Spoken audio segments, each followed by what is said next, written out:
Welcome to Go, only on Shaw TV. I'm your host, Vanessa Ybarra. We've got a great show lined up for you today, including telling you about a pair of roasters in Squamish awakening people's taste buds. And we'll also tell you about a skier whose goals go beyond winning medals. But of course, with Whistler Blackcomb set to open any day now, the excitement couldn't be any bigger here in Whistler. But the bigger question is, do you have the right gear to hit the mountain? Well, in today's show, we're heading to Fanatyk to get you up to speed.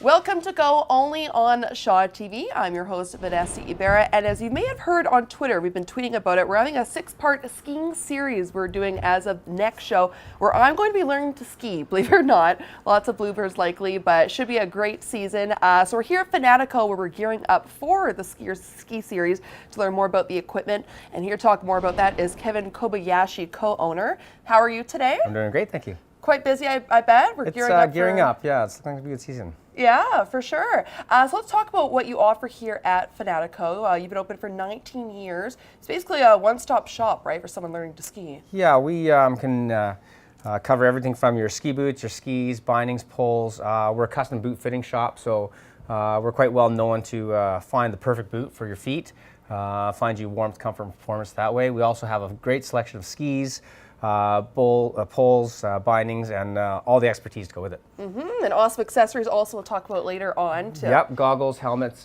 basically everything you're going to need to get up on the slopes. And be in fashion on the slopes too, Absolutely. most importantly. Okay, let's talk about the most important thing though. We've got behind us here some skis I should consider for different expert type levels, I should say. Let's start with the first one. You're saying this is more of a beginner ski? Well, there's a bunch of different categories when it comes to skis.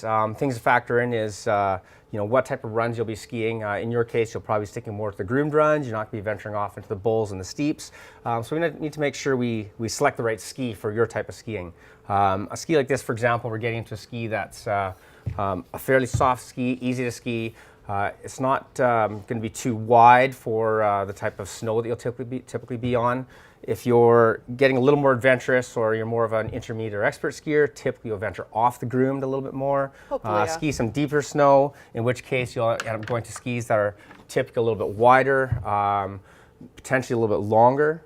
So maybe once you get a little bit better at skiing, yeah. we'll push you more towards that direction. But finding the right category of ski for the type of skier is very important for you to really enjoy your time on the slopes. Yeah, and let's talk about that. You're mentioning early 90s when you saw a ski, the type of design of skis really change, more wider, made it a bit easier for turns. Explain that it should make right. Yeah, absolutely. Skis used to be very straight, very long. We used to ski skis well over our heads as far as height goes, and there wasn't a lot of side cut. Side cut meaning the actual shape of the ski itself, the actual turn radius of it. We meaning skiers, kind of stole the technology from the snowboard world, and that was kind of early to mid 90s. Skis started to become a little bit shorter, a little bit fatter, and definitely a lot more shape to them. What that shape does, as snowboarders would know, is as you put the ski on edge, what it does is actually it does a lot of the work for you. It creates the turn. Okay. Before that time, skis were quite straight, quite long. In order to turn that ski, you basically had to learn to work that ski left or right. Now, in your case, you're going to find this a huge advantage. Basically, once you start just leading that ski, the ski does a lot of the work for you. Right, it's less to think about, which is great in the beginning. But let's talk about, I know when I did snowboard once, I'm changing the skiing world now, but for snowboards, I remember it had to come about up to your nose, was what someone was saying for length. What should I consider when it comes to the height of these? Lengthwise of a ski, depends on a few things. One is the type of ski, as well as obviously your ability level and what type of turn radius you're going to do. In general, you want to have a beginner skier going about chin height to eye height. Okay. Intermediate skiers somewhere around eye height to top head height. Okay. And occasionally when you get into more advanced or expert skiers, they'll go slightly over their head height. There's a little bit of personal preference in that, but that's a general rule of thumb. Okay, so the longer is for more the extreme type of skiing, I guess, can get more turns. One thing to factor in as well is the longer the ski, typically the longer the turning radius goes. Okay. So if you, in your case, you're going to be doing a lot more of these shorter type turns, keeping yourself hopefully in control. Yeah. You want to go with a ski that's a little bit shorter so you can do that. Okay, sounds good. Well, thank you so much, Kevin. We'll talk about the next part of the equation, bindings, after this story. Well, let's go to our first story here on Go. Speaking of skiing, let's meet one skier who's bringing a new definition to pushing the limits. After one last gear fasten, Squamish athlete Alex Karen sets off for his morning paddle. It's so much fun. Just getting out in Howe Sound and getting a new perspective on the area you live in. For this 23-year-old, it's also a chance to let go and for 2 hours be like any other kayaker out on the water. You see, Alex was born with almost no feeling in his lower legs. So I was born with something called spina bifida. It means that I've got full quad strength and then weaker hamstrings and then kind of nothing below the knees. At a younger age, never thought twice about it. Having the parents that I did, for me, sports was just a thing that you were going to go and do. And compete he's done. As a full-time para-alpine racer, this past spring, Kieran's won 2 golds at the Canadian National Championships. It was exciting. I mean, I knew that the couple of people that I beat, I definitely can't out-ski. Since then, the sit skier has been training to compete with the Canadian development team this winter. With numerous medals already under his belt, it's hard to believe for Kieran's and so many other physically disabled athletes, signing up for the sport itself turned out to be the biggest challenge. I definitely had a thing with disabled sports for a long time. I didn't want to be a part of it, and it's like, no, that's lame. But after seeing some guys sit skiing in some videos, it was kind of like, oh, kind of looks pretty sweet. At first, I think it was kind of potential, because I'd seen videos of other guys doing half pipe and huge jumps. Now, for the racing side, it's problem solving. With the outriggers, we take care of our shoulders in a big way, because we have, an extra 2 feet attached to our arms. So we try and protect them and, keep them flexible, keep them strong. With sports such as wheelchair rugby and sledge hockey among the growing number of Paralympic sports, as much as this athlete's focus is on winning, a large portion is now on changing attitudes towards people with disabilities. In our minds, there's no reason for people to lose their minds, sit ski, you're skiing that drop. Like, yeah, because we want to go skiing. When you look at the States, you have a lot of people coming back from war, so their programs down there are huge. With Whistler's adaptive sports program, one of many athletes can now take part in, this optimist is happy to slowly see more people such as himself up on the mountain. The sport is growing and the awareness of who can get out and sit skiing is changing. As for this dual athlete, while his long-term goals remain competing at the 2018 Paralympic Games in South Korea, his focus today is simply on enjoying the journey. It's funny because I'm not very goal-oriented. It's just get faster. Ask him his goal for other aspiring athletes, and well, that one's easy. I want to take the question of can it be done out.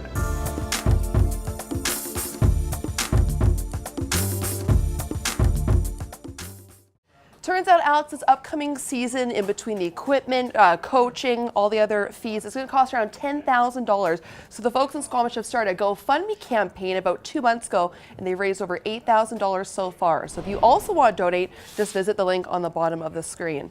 Okay, well, Kevin, we've talked about the main thing, the skis. Yes. We're a quarter of the way there, but you've been mentioning the most overlooked thing is poles. Absolutely. Yeah. A lot of people take poles for granted. There's a huge range in poles, from anywhere from $30 poles up to, believe it or not, $300. That's crazy. And you kind of do get what you pay for. But we should look at, first of all, proper sizing of the pole, and then I'll kind of get into what the differences are between those poles. Perfect. So as far as sizing goes, what you want to be doing when you're shopping for a pole is you want to reach underneath the basket. Okay. So we should do that. And what we're looking for is about a 90-degree bend in the elbow. Okay. So this is a little bit on the short side. Yeah. You'd be bumping up to about that size there, perhaps. Okay. Reach underneath. 90 degrees. And that's about perfect. Perfect. The reason you're grabbing underneath the basket is this part's hidden under the snow anyways, so that kind of shows where your pole will be when you're actually skiing. And when you're skiing, you always want to try and keep it 90 degree, Correct. right? You're recreating it. This is also a general rule of thumb. Some people like poles a little bit longer, people who do a lot of touring, for example, or maybe pushing off the poles a lot. Other skiers, like people who are skiing park or moguls or etc., like to ski pole a little bit shorter. But as a general rule, 90 degree in the elbow is a good start. Beginner start from here. Okay, Correct. awesome. Like you said, $50, $60. Can't believe around 300. That's for the more extreme skiers. But what's the difference in those ones? Well, what you basically have is a difference in materials. Poles basically come in 2 or 3 different types of materials. Generally speaking, there's a category of aluminum poles, which are your more price point poles. You can get expensive aluminum poles as well, but one of the trends in upper end poles is to go with carbon fibers and composites.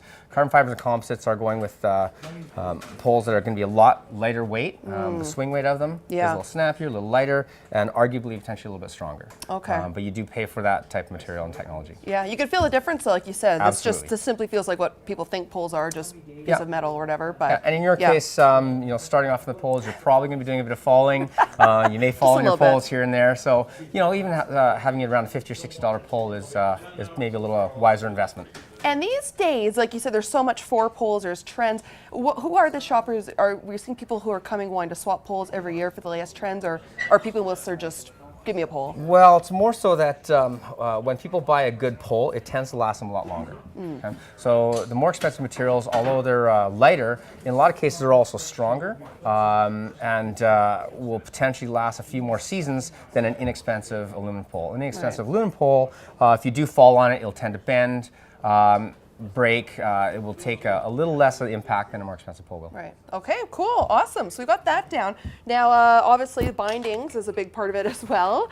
You got a great wall behind you here. You've mentioned some of these are for obviously going up the mountain if you're more in the back country, but for someone like myself, what would I be looking at? Right. The most important part with bindings is selecting the right binding for yourself, your stature, your skier needs, beginner, advanced, how aggressive you ski, etc. So what we look at in a binding is we want to have a binding that matches the din range to your needs. Now what the din range is simply the range that allows us to adjust that to the proper release. When you fall, you want your skis to come off, you don't want your knees to take the damage, etc. A more aggressive or advanced skier will typically want more retention out of their binding. They don't want their skis to come off in certain circumstances. Okay. So we will pick a binding based on, or you will pick a binding based on your height, weight, age, believe it or not, and skier type, meaning how aggressive you ski. When we factor all those in, we can work on a din range or binding that's suitable for your type of skiing. Okay, well, thank you so much, Kevin. And when we come back, talk about one of the most important things, how to look good on the mountains. So we've got some cool eyewear and also some helmets to check out. But going to our next story of the day here on Go, while many are swapping their bike for skis, many people's attention is still on the Whistler BMX bike park that's set to be built in the next few months. Ready? I'm ready. For 6-year-old Lachlan, it's easy to recall when he first fell in love with BMX riding. The first video I watched was Pro, and they were really fast, so I decided to tell my mom that I wanted to do BMX. And go! Since then, the avid rider has won 13 local as well provincial and national competitions. He's on his bike probably at least 5 of the 7 days of the week. With this cross-country biker jumping on the Olympic sport as well this past summer. Bike handling in the corners and over the jumps, it really helps you once you get into the downhill park. I want to see you corner. Which is why it's so unfortunate this competitive duo has to resort to practicing that cornering. 2, 1, start. Along with the race day starts here at Whistler's Spring Creek Community School, as well other cities' BMX tracks. Balance it, put your feet flat, feet flat. We go out every week to Pemberton, and pretty much every week to Squamish. And start, go. As some Whistlerites will recall, the resort town did have a BMX track back in the early 1980s. They even famously hosted the BMX World Championships in 1985. However, with mountain biking soon becoming the more popular sport, the sport and track all but disappeared. But that's about to change. Back in around 2010, 2011, some of us parents and BMX fans would talk about how great it would be to have a track in Whistler and decided that we were going to do something about it. For the past 2 years, the Whistler BMX Club has held numerous barbecues, movie nights, and silent auctions to try and raise the around $130,000 needed to build a 98,000 square foot track just south of the village in Cheakamus Crossing. There's a BMX gate, which is quite an expensive part to the track. There's a number of different landscaping tools, as well as the fill and appropriate soil. Good thing about BMX is that anyone can do it. To help get the word out, the nonprofit group has also produced a 3-minute video featuring BMX riders, parents, volunteers, and more sharing their thoughts on how special it would be to have a BMX track in Whistler, with Jody and Lachlan quick to lend their voices. Riding BMX with Lachlan means a lot of getting out, the two of us, family time. A national event or provincial event in Whistler would be absolutely amazing. It's thanks to this mom and the dozens of other club members and volunteers spending weeks planning fundraisers. Countless hours. Along with local businesses, athletes, and everyday folks donating their hard-earned money to the cause, that the group has been able to raise almost all of the funds needed to build the track. It feels great to see we're just about there. We have an amazing place to race BMX. It's an amazing thing for all ages and ability levels and families, so we're excited. With project approval now in the final stages, the hope is to have the track built this winter or in 2016. Go right to the end, right to the end. Which means the days of pedaling on soggy grass are numbered for this competitor and tireless mum. It's harder to ride on this, isn't it? However, there are some things that will always stay the same. Mom, can we do one more lap? Fine. Oh. To donate to the BMX track and club, visit whistlerbmx.com. Coming up, everybody consumes it on a daily basis, and people know very little about it. from bean to brew, we go behind the scenes of Squamish's first coffee roasting company.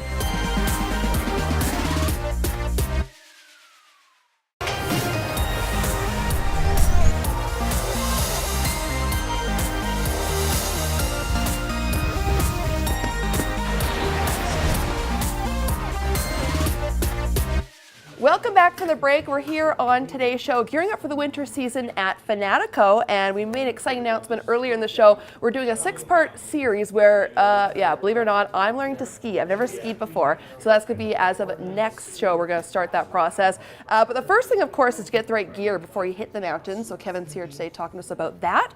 Kevin, we've talked about skis, we've talked about poles. Let's talk about helmets now. It's obviously a huge part of it. Tell us about the helmets you offer here to start. Okay, well, helmets, just like ski boots and everything else, it's all about the fit.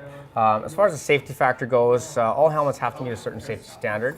There are some helmets that have some features that actually are designed to give you that little extra safety above that standard, but the most important thing is that your helmet fits properly. So when you are looking for a helmet, you want to try a couple different brands on and find the one that fits your head shape best. Although fashion and how you look in the helmet is important, it is also important that it fits well. What you're looking for is a helmet that has contact everywhere, isn't loose, isn't slopping around in your head, and doesn't have any pressure points. A helmet that fits you well is going to be a safe helmet. And pretty cool, neat features. You know, it's so modern. You can you put it on, then you tighten it afterwards. So it's so easy. Absolutely, helmets have over the past few years become more comfortable, safer, lighter weight. These days, we're seeing a lot more helmets than toques or hats on the hill, and that's because the helmets have just gotten a lot better, a lot more comfortable. A lot of features that make it a better tool on the hill. For sure. And sad, you talked to people. I was last night a girl that went snowboarding. She got a concussion, and now she's out. So, are you seeing more people wearing helmets or wanting to? Absolutely, we're definitely seeing more and more people wearing helmets. We're also seeing a lot of people coming in with stories and crashed helmets and replacing their helmets. So they are working. It is saving heads out there. Yeah, for sure. And let's talk about the other part. You said it's very important to find a goggle that fits your helmet. I would have never thought about that. Absolutely. When you're trying on helmets, bring your goggles with you, or if you're buying goggles, bring your helmet with you. Most helmets and goggles fit together, but you just want to make sure that your particular brand fits the new goggles that you're going to be buying. Goggles are a little bit of an important thing around here because our light conditions change a fair bit. You want to make sure you're getting suitable lenses for our area. And just like helmets, you want to make sure your goggle fits you. Okay. So for me, I'm going to be learning, obviously, like in the morning, 10 a.m., 11 a.m. What is there a color I should choose when it comes to that kind of light in the day, or? Manufacturers will refer to goggle lenses in terms of the type of light they're designed for. So what you're looking for in Whistler is basically kind of a multi-light goggle. A goggle that, even though it's sunny in the morning, it might be snowing in the afternoon, like we know in Whistler, the weather will always change. So you want something that is suitable for all conditions, especially flat light, which we unfortunately do get a bit of here. Okay. And of course, the most important thing is to have a goggle tan by April, I'm pretty Absolutely. sure. All right, thank you so much, Kevin. Well, let's start to our next story of the day here on the show. A great way to get a burst of energy before hitting the mountain is to have a nice cup of coffee in the morning. So let's head to Squamish, where 2 roasters are bringing a new taste to the city. It's a sight and smell that for Squamish roaster Tim Nutton is second to none. Coffee is this thing that we all drink all the time. Everybody consumes it on a daily basis, but people know very little about it. There's so much to discover and there's so much to taste. So this is typically what you expect coffee to look like. Coffee grows as a cherry on a shrub, on a tree. And 2 of these beans together, that's 1 seed in 1 cherry. And then this decaf is quite different. This is from the decaffeination process. It causes the coffee to be brown. Like most people, this former safety consultant has always enjoyed a good cup of coffee. However, it wasn't until he traveled to Italy in his late teens that he began to appreciate and favor the country's more denser, generally stronger types of brews. A love that turns out girlfriend Emily also shared as well. It wasn't until I moved to Vancouver that I think I started paying attention to it a little bit more. Vancouver has such an amazing selection of really neat roasters. When you start to get more interesting flavors out of coffee, you just realize that there is a whole world in it. And so this past spring, the two started up Counterpart Coffee, where today they roast and ship around 200 pounds of coffee from Brazil, Ethiopia, Colombia, and more to all across Canada. With that process of turning seed into bean more scientific than you may think. Coffee is the most chemically complex food that we consume. So if your water's too hot, you might extract too much of the natural acidity that's in the coffee and make it unpleasant. If your water's too cold, it won't extract properly and it'll be under-extracted.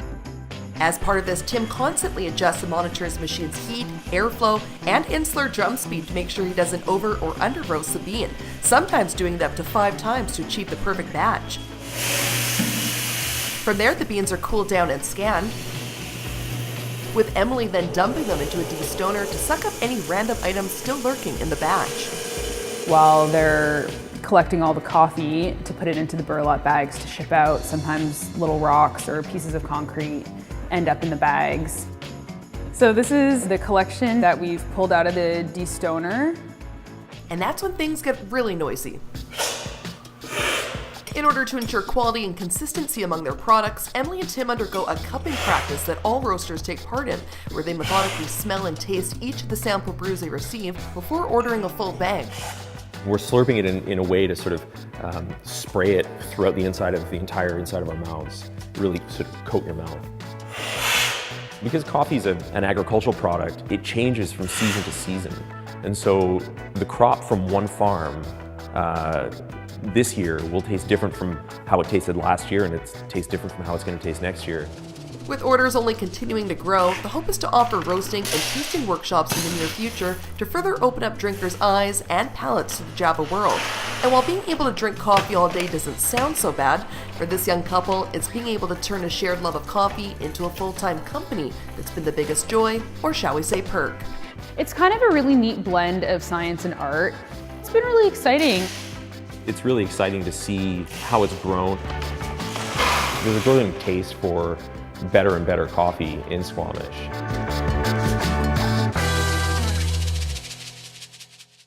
According to some studies, drinking 1 to 2 cups of coffee a day can lower your chances of getting diabetes, Alzheimer's, and can also increase your metabolism at the same time, so I'll drink to that.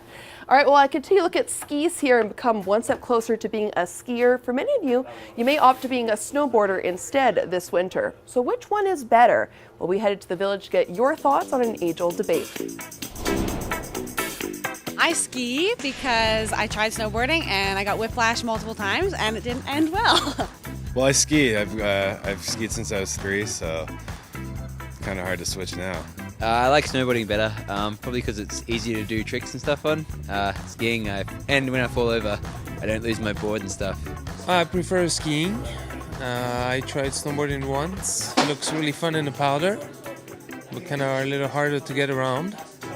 And it's also very painful when you're not very good at it. I like snowboarding, but I'm a beginner, so I'm just trying to get off the lifts at the moment and not cartwheel my way down the mountain. Ski because it's more challenging than snowboarding, you know. Snowboarding I do for fun when I get bored with skiing. Snowboarding because it's the only one I've ever done and I just love doing it. So yeah, that's it. You may not realize, but Whistler Blackcomb recently celebrated its 50th anniversary, and the folks over at Whistler Blackcomb put together an awesome 30-minute documentary highlighting the last 50 years if you want to check it out. So just visit whistlerblackcomb.com. All right, well, Kevin, speaking of Whistler Blackcomb, I think I'm almost ready to hit the mountain. We've pretty much gone through everything, and the main thing I've come to the conclusion of is it's not as intimidating as you think. So what would be the main advice you give to people when it comes to starting their journey like I am when it comes to gear? Well, consult the experts that are in shops. Take advantage of good ski shops, and they'll help you sort through the gear that you need for your needs. Yeah, it's easier, like I said, than you think. You guys take you through the whole process, which is awesome. But let's talk about another great service you offer here. Obviously, you know, skis aren't cheap. So before we actually want to buy them, tell us about the rental service you offer. Well, before you buy a ski, we actually have a demo fleet of all the skis that are on the wall, so you can actually try the skis out before you decide to pull out the old credit card. If you find a ski that we think is suitable for your needs, you can actually take it on the hill, try it for the day, make sure it is the ski for you before you actually buy it. Nice. Now, if I do that, it might come back in 2, but you never know. All right, well, thank you so much, Kevin. And no problem at all. Yeah, I feel one step closer to Hang the Mountain. So be sure to watch our 6-part series. As we mentioned, it's starting as of next, in 2 weeks or so, and it's going to run until March. So it should be a lot of fun. Of course, you can check out Fanatyk online as well as Shaw TV. You can find us on YouTube, and we're also on Twitter and on Facebook. Until next time, I'm Vanessa Ybarra.